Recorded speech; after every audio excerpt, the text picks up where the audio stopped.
Değerli milletvekilleri, bugün burada evrensel bir ahlak sorunu olarak sadece ülkemizi değil, dünya toplumlarını içten içe çürüten, insanı fıtratından, yaratılışından kopararak hayvanlardan daha aşağı bir mahluk haline dönüştüren ahlaki sorunları konuşuyoruz.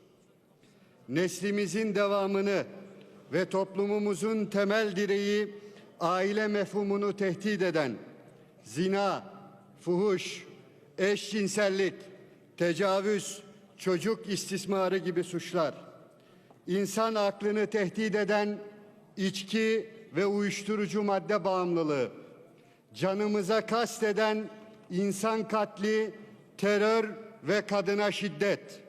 Bu ahlaki suçların hepsi bizi yaratan, yaşatan ve kainatı yöneten yüce yaratıcımız tarafından haram kılınmıştır.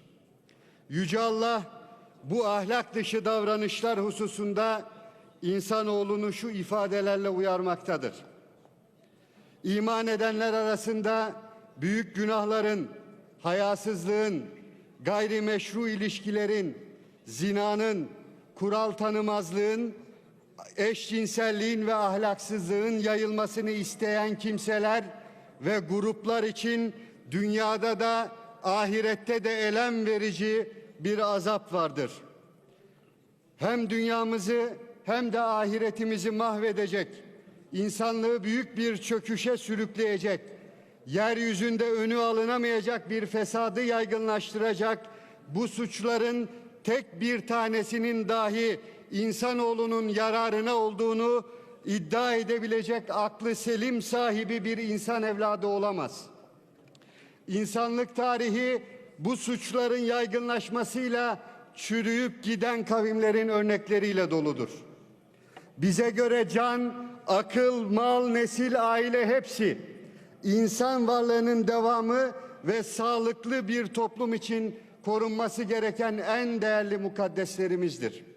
Bu mukaddeslerimizin korunması adına saydığım kötülüklerin yaygınlaşmasını önlemek, tedbirler almak, milletin vebalini sırtında taşıyan biz siyasilerin en önemli görevi olmalıdır. Şimdi çok önemli ahlaki bir konuya değinmek istiyorum.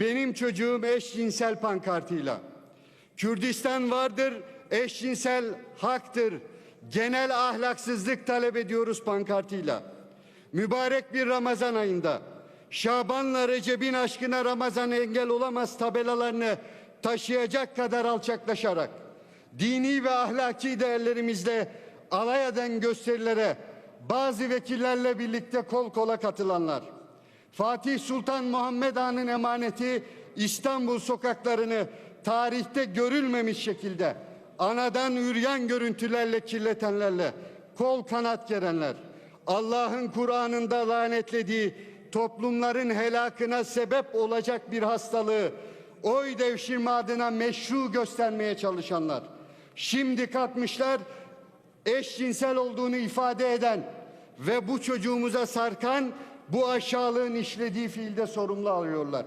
Bu tam bir ikiyüzlülüktür. Sizleri büyük bir gen soru beklemektedir. Emanetine ihanet ettiğiniz barış, demokrasi ve Türkiye yalanıyla, birlikte Türkiye yalanıyla barış umutlarını istismar ettiğiniz, huzurunu kaçırdığınız Kürt ve Türk bu milletin maşeri vicdanında mahkum oldunuz bile.